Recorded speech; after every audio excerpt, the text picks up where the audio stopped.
This is my review of Jojo's Bizarre Adventure.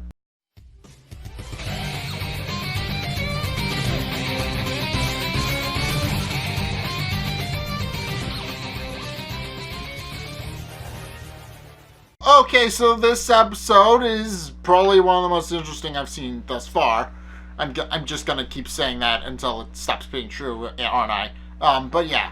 So, the episode starts off with Kakyoin waking up in an amusement park for some reason, and he realizes that he probably shouldn't be there, and questions why there's nobody else around, but then he finds out that there's a dog next to him, and he immediately assumes that everything's okay, but doesn't really understand why he or the dog are there alone, yet for some reason he can hear a child crying, a baby.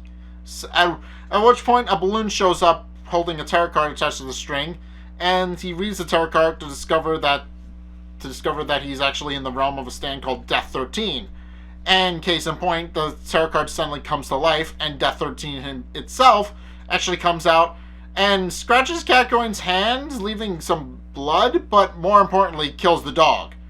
At which point Kakyoin wakes up in a blind panic, but notably points out that he had a nightmare, but doesn't remember what the nightmare was, which is interesting, and it is explained later why that is. At which point he tells Polnareff what happened, and also notices that he has a cut in his hand, but doesn't know what happened there either. And they leave the hotel to meet the rest of the group, only to discover that some kid's dog had died. And suddenly you're starting to see the connections. They go to me. So Kakyoin starts to believe that there's something wrong with him, and remembers seeing a dead dog recently, but doesn't know how or why.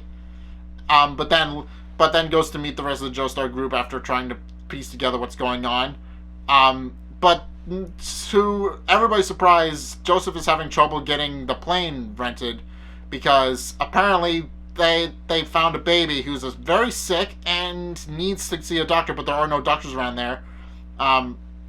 But then they come with a compromise that they leave the baby with the Joestar group and they take it to a hospital while flying in the Cessna. Since while it can only hold 4 people, there's enough room in there for a baby.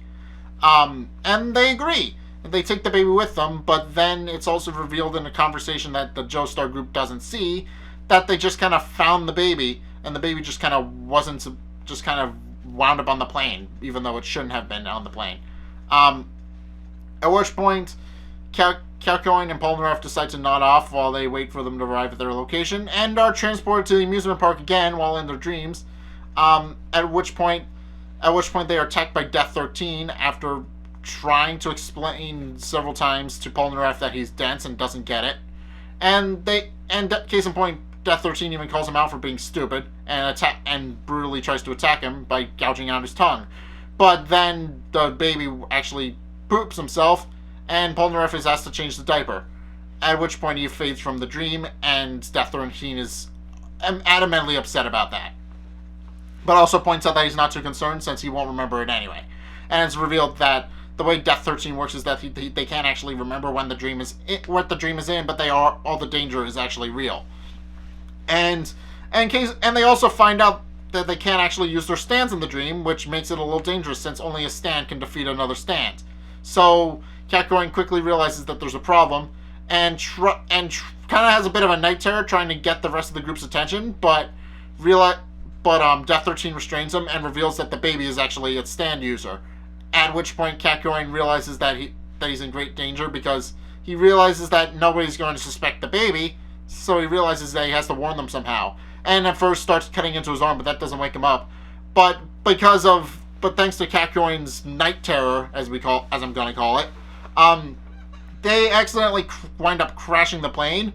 At first, Joseph has it under control and uses Hermit Purple to regain control of the plane, but then crashes into a tree anyway because he starts celebrating too soon, and they crash the plane.